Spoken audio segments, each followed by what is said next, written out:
Tonight, we are going to talk about Alabama. They have a lot of ballot initiatives, just like Arizona did. So I'm going to split this into two parts. So we're going to go ahead and get started with that, fam. Okay, Alabama. Now, when we talk about these, I like to tell you first and foremost how it works in that state, because I think you need to understand that first. So let's dive right in, honey buns. Okay. How does Alabama put measures on the ballot? Alabama is a state that does not allow citizens the option to place initiatives on the ballot. So this one is a little bit different than the other ones that you have seen. Only the legislature can pass laws independent of voter involvement and place initiatives on the ballot using a legislative referred constitutional amendment for voters to ratify amending the legislative initiatives within the Alabama Constitution. So the legislators will put this forward, these ballot measures, whether or not they're going to amend parts of their constitution, and then the voters will vote on that, yes or no. To put a legislative referred constitutional amendment before voters, a 60% vote is required in both the Alabama State Senate and the Alabama House of Representatives. So 51% is not enough. They need to have 60%. Let's go into the first ballot measure. Alabama Amendment 1. Now, any of you who are critical of the criminal justice system, this one is going to be important to you. Allow denial of bail for offenses enumerated by state legislature amendment. Now, what does this say? See if we can go in a little bit bigger here. So this measure here passed by 80.48%. A legislatively referred constitutional amendment on November 8th. It was approved. All persons shall, before conviction, be bailable by sufficient sureties, except for capital offenses, when the proof is evident or the presumption great, and that excessive bail shall not in any case be required. Now, here are the crimes they are referring to: murder, first-degree kidnapping, first-degree rape, first-degree sodomy, sexual torture, first-degree domestic violence, first-degree human trafficking, first-degree burglary, first-degree arson, first-degree robbery, terrorism, and aggravated child abuse. For individuals charged with listed offenses under the bill, bail can be denied if the prosecuting attorney proves by clear and convincing evidence that no condition or combination of conditions of release will reasonably ensure the defendant's appearance in court or protect the safety of the community or any person. When a court considers whether there are conditions that would ensure a defendant's appearance in court and the safety of the community, it is required to consider the following: the nature of the circumstance of the charge offense, the evidence against the defendant. So when the evidence against the defendant, they're going to look at the defendant's character, physical, mental condition, family ties, employment, financial resources. Basically, long story short, if you have anything troubling in your past, this is probably not going to be beneficial towards you. This is where they attack the character. And we see this happen a lot of times in the media space. And the other evidence is the danger to the community or any person if the defendant were released. So I'm not sure how all of you feel about that. I know some people feel that there should not be a bail option for those who have committed a violent crime. And then there are some that are like, no, everybody should have that option. And then there are some that say we need to get rid of cash bail altogether because cash bail benefits those who have money. Typically, people who are poor or people who are working class have a difficult time coming up with that cash bail to begin with. And for those who are not aware, some of the people that are actually in jail are not there necessarily because they're guilty. Some of them are in jail because they can't afford cash bail. So they're just sitting there waiting to see if they have a trial. Not everyone has a trial. So that's important to note as well. VB says, It says Alabama is corrupt as they will use this against those with no power. Nothing new in that state. Absolutely. And if you have any concerns or troubles about your past, just forget it. Just forget it. Now, the second measure here also passed by 78.56%. This one's interesting. Alabama Amendment 2, Broadband Internet Infrastructure Funding Amendment, a legislative referred constitutional amendment on November 8th, and it was approved. This allows the state and local governments to grant federal awards, funds, or other state designated broadband funds to public or private entities to provide or expand broadband internet infrastructure, which is high-speed internet with defined upload and download capabilities. Funds granted by a local government to a private entity needs to be approved at a public meeting in the county or the municipality. Now, Roger Meadows actually has produced this documentation for me, and he left commentary here that I thought was really important. The only problem I see with this is, despite the fact that the community, if they do not know about this, it can give private broadband the ability to come in and monopolize. Very good point there, Roger. So it is important that the community attends town halls and demand municipalized broadband infrastructure and free access, just like Chattanooga, Tennessee. So it's important that you pay attention to these words, public or private, right? Public entities is one thing, but when you allow the private entities to come in, there could be issues with that, obviously. Like he said, they could come in and monopolize the industry. Gamer says high-speed internet should be a public utility. I agree. I 100% agree. Now, moving on to number 3, this also passed. Now, this passed by 81.89%.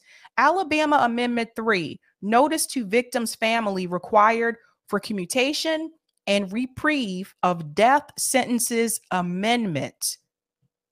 Okay.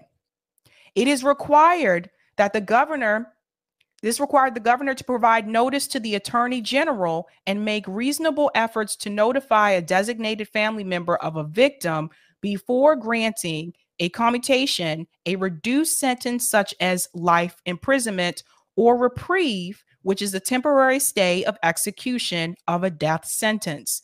The attorney general must provide a mailing address, email address, and phone number to the governor for the purpose of contacting the victim's family. Failing to provide notice voids the reprieve or the commutation of the death sentence, and the attorney general and the Alabama Supreme Court can seek a new executive order. Before the governor has the power to postpone or reduce a death sentence to life in prison. I am 100% against the death penalty. So, this is one of those cases where I feel like if we got rid of the death penalty in this country, this wouldn't even be an issue. I just don't think it's our cause or for us to come in and decide whether or not someone should be executed or not. We got to think about restorative justice here. And that's something that the Black Panthers talked about quite a bit. You give people the opportunity to restore themselves, to find something that, or find the flaw per se, and figure out how to work on it and improve their self. But when you just sentence someone to death, you're not giving them the opportunity to do that. And yes, there are resources and there's counseling service in some of these prisons that they can choose to utilize. But if you're sentenced to death, even if you utilize that, you're still going to be sentenced to death unless a miracle happens, right? And the governor decides to come in and say, you know what, we've got pressure from the public. We're not going to execute this individual. That does happen sometimes, but not as often as it should. Now, we are going to go into the next amendment that they have here. This passed by 79.96%. Alabama Amendment 4, prohibit changes to election conduct laws within 6 months of general elections amendment. This one is self-explanatory. So basically, like, Prohibit changes to election conduct laws within 6 months of the general election amendment, meaning that if you're going to make any changes in reference to the election and conduct laws, you have to do that within 6 months of the election. So you can't come and make changes the month of or a couple weeks before. Let's go on to another one here. And this is amendment number 5. Now, this one also passed. This passed by 68.71%. Alabama Amendment 5. Remove orphans' business from probate court jurisdiction, Amendment 2022. Generally, probate courts handle cases concerning wills, estates, property distribution, and debts of those who are deceased. County probate courts were established by the Alabama State Legislature February 11, 1850.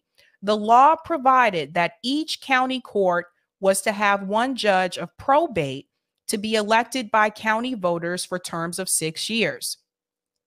Probate courts have also been referred to as orphan courts. Under the state constitution, county probate courts have general jurisdiction over cases concerning adoptions and guardianships, and they may have jurisdiction over other topics and cases as provided by state law. Probate courts hear cases concerning the following topics: to appoint and remove guardians and conservators for minor children and mentally incompetent persons, to establish drainage districts, to hear and decide on petitions requesting condemnation of privately owned land, to hear and decide election contests in certain proceedings, to preside over adoption proceedings, to order the sale of land for the payment of delinquent taxes, to hear and decide petitions for the redemption of land sold or delinquent taxes, to receive petitions, determine the sufficiency thereof, and conduct elections for the establishment and dissolution of municipalities, to receive and decide petitions for the adoption of a commission form of government and for alterations of municipal boundaries, to hear and decide claims for exemptions from executions, attachments, and garnishments, including authority to hear and decide homestead exemptions, and to conduct capacity hearings and involuntary commit persons for mental health treatment, to determine competency of a person to vote, and to provide over trust administration matters. This yes vote removes orphans' business from the jurisdiction of county probate courts. So if we go back up to the top here, where it said orphans,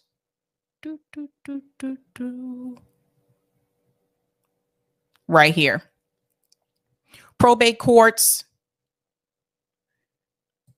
have also been referred to as orphan courts, yada, yada. So the yes vote, again, would do that. Now, Roger Meadows put this here. He said, my question is, what court do they go to now? And that's a good question. He has links below, local news, into explanation of the amendment as well. I can't show local news on here. Local news has copyright. But then he includes the link here for the ballot. I'm going to put this one in the chat for you guys.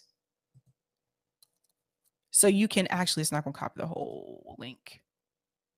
So you can look at this one as well. Yes, very well said.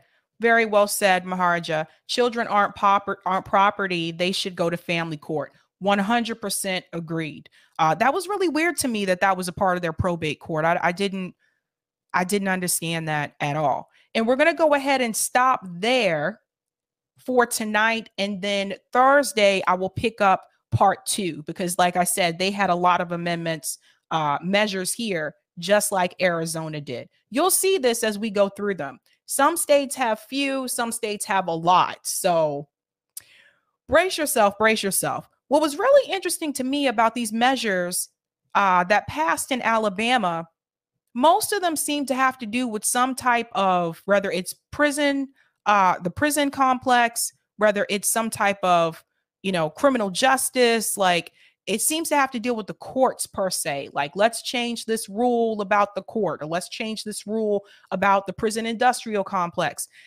Whereas the other ones that I have read through are not heavily focused on those issues per se. So far, the only one that's an outlier is the broadband issue that they have here. So yeah, that was pretty interesting to me.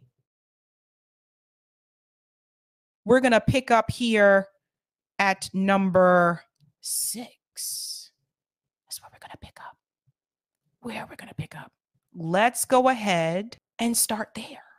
Let's do it. All right, guys. So we are picking up on Alabama's ballot initiatives here. We're picking up with Alabama Amendment 6. Let me see if I can make this just a little bit bigger. Great. I don't know what happened there. Great. Beautiful. All right. Alabama Amendment 6 authorized certain cities to use special property tax revenue to pay for capital improvements directly. Amendment 6 allows certain cities that were previously authorized to levy a special property tax to pay for bonds and other forms of debt to also use the tax revenue to pay for capital improvements. Going forward here, directly on a pay-as-you-go basis, the amendment allowed the cities to use such revenue to pay the principal and interest on bonds or other securities being used to finance or refinance the cost of improvements. It also validated any past use of such property tax directly for capital investments. Now, this measure did pass by 60.71%. I want to explain a little bit here about capital improvements. Capital improvements are improvements, upgrades, adaptations, or enhancements made to improve the value of structural integrity of a city's property and infrastructure. Cities in Alabama have capital improvement plans, CIP, that include plans for capital improvements to roads, sidewalks, drainage systems, and public work agencies. So again, this is going back to infrastructure issues here. That did pass. Okay. Let's go to number 7. Now, this is Alabama Amendment 7, Local Economic and Industrial Development Bonds and Financing Amendment. This changes the requirements for counties and municipalities to provide for financing economic and industrial development through the use of public funds, issuing bonds and leasing property, or lending bonds to a private entity, including exempting local governments from seeking voter approval for issuing bonds unless the bond issue includes a repayment provision such as a tax increase. So that is number 7, and that passed by 75.41%. So let's go on. Most of these are self-explanatory. That's why I'm not going into too much detail. Alabama Amendment number 8, Public Service Commission to Regulate Private Sewer Systems in Shelby County Amendment. This amendment applies only to Shelby County and required a majority vote of approval from voters statewide, as well as the majority of voters in Shelby County to become a part of the Constitution. The amendment required that the State Public Service Commission to regulate privately owned sewer systems and plants, including their rates and charges in Shelby County. The Public Service Commission was made responsible for implementing the change either gradually or at one time. Until the Public Service Commission determines new rates and charges, the rates and charges were set to remain the most recent rate agreement or the utility's most recent published rate. If a county, municipality, or governmental utility service, GUSC, in the county has a rate control agreement with a private facility, then the county, municipality, or GUSC can choose to opt out of regulation by the Public Service Commission. The Alabama Public Service Commission is an elected 3-member board that oversees the regulation of utility companies, including wastewater utilities in the state. The PSC has oversight over wastewater service. The commission has the power to approve or reject rates and establish rules and regulation for their operation. This amendment passed by 71.56%. Okay. Excuse me, my nose is I'm a little stuffy. Moving on to number 9, Alabama Amendment 9, Public Service Commission to Regulate Private Sewer System in Lakeview Amendment. This amendment provided the State Public Service Commission must regulate privately owned sewer systems and plants in the town of Lakeview, Alabama. Now that's Jefferson and Tuscaloosa counties from January 1st, 2023 through December 31st, 2027. Now here's a note that Roger Meadows put here. Again, my guess is that they put some regulations on there as a result of privatizing their sewage instead of municipalizing it, which I think is a big mistake. So this is the thing about trying to privatize businesses that really should be public. So you notice it says here, must regulate privately owned sewer systems. So oftentimes, again, when something is privatized, the regulations sometimes can come through the company, doesn't necessarily always have to go through the city or the county or the state. This is one of those situations where primarily only in Lakeview, they have decided that they are going to be able to come in and put some type of regulation there. This passed by 71.44%. Let's go on. Alabama recompiled Constitution ratification. Voter approval of this measure ratified an updated and recompiled state constitution, the Constitution of Alabama 2022.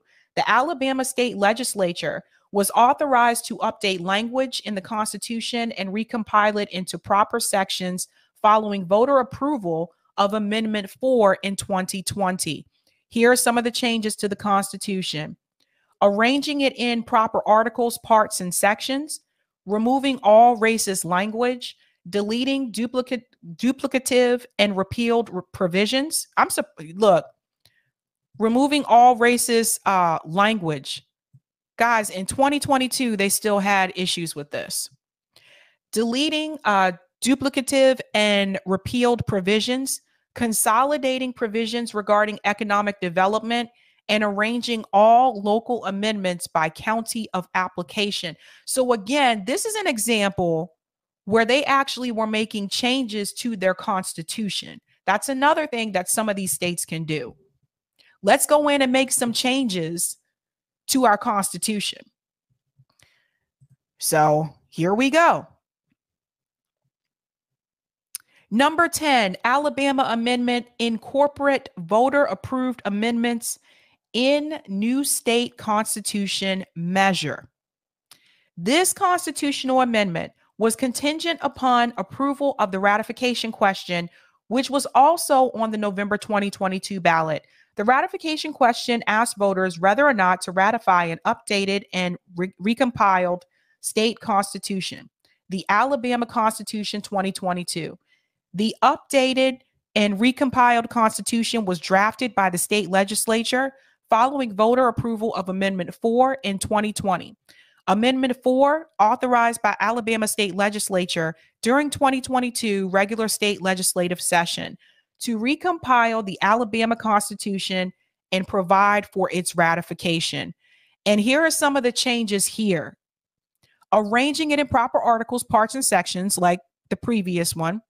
Removing all racist language. Again, see, they have to come in and say this again. It says Section 256 of the Alabama Constitution stated separate schools shall be provided for white and colored children, and no child of either race shall be permitted to attend a school of the other race. So again, schools were integrated due to the result of Brown versus Board of Education. That was like back in the 60s. Even though it's 2022, some of that old language is still present in the current Constitution. This is why they have to go back in and make these changes. But what is very concerning is the fact that it took them until 2022 to now go in and do it. It also includes, again, depleting duplicative and repealed provisions, consolidating provisions regarding economic development, and arranging all local amendments by county of application. Here's commentary here from Roger. Roger said, holy shit, with Amendment 10 and the question initiative, they drew up a brand spanking new constitution. I'd almost say this is revolutionary, but for the fact they didn't extend initiative powers to amend constitution to voters via CBI. So yeah, again, this is what I was trying to tell you guys. For some of these states with the ballot initiatives, yes, they can do things like this. They can come in and amend the whole Constitution. Sometimes I think we're selling ourselves short here. I really do when we think about some of the things that can be done.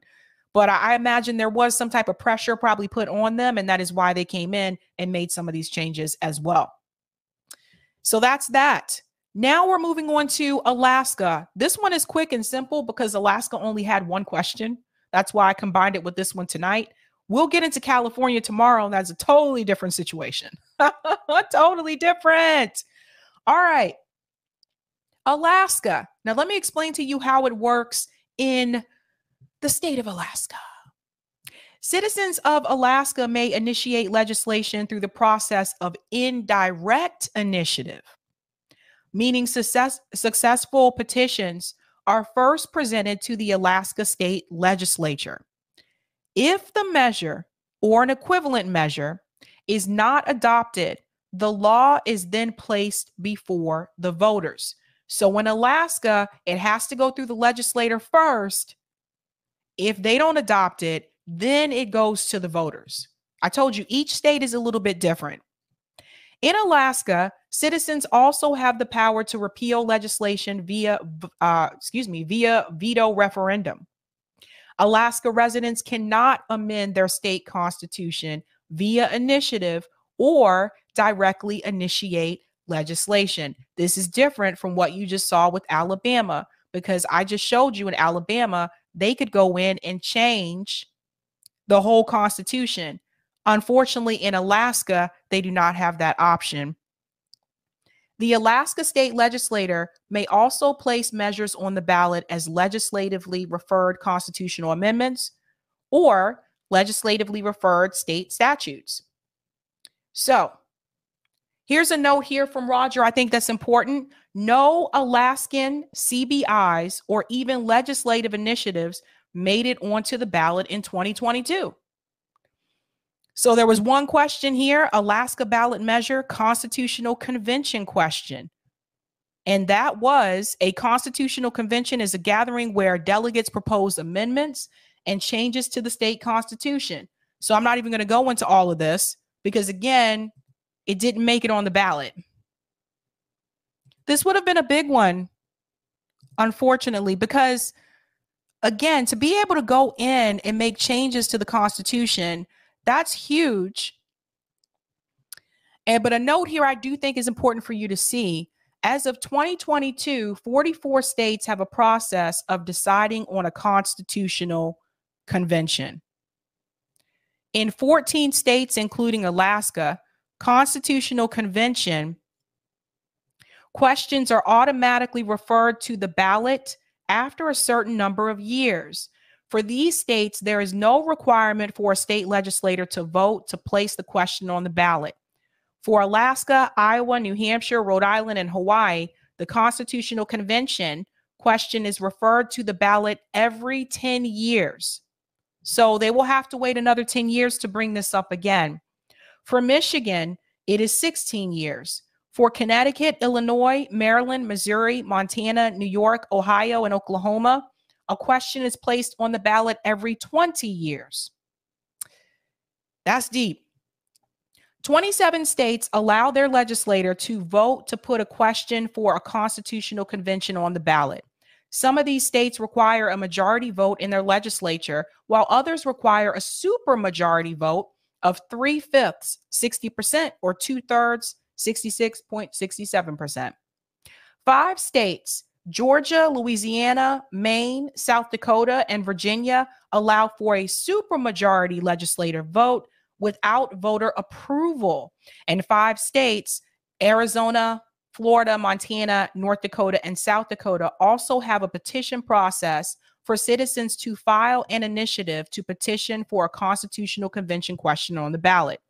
7 states, Arkansas, Indiana, Mississippi, New Jersey, Pennsylvania, Texas, and Vermont, do not provide constitutional conventions. That's important to note. And here's a note here from Roger Meadows.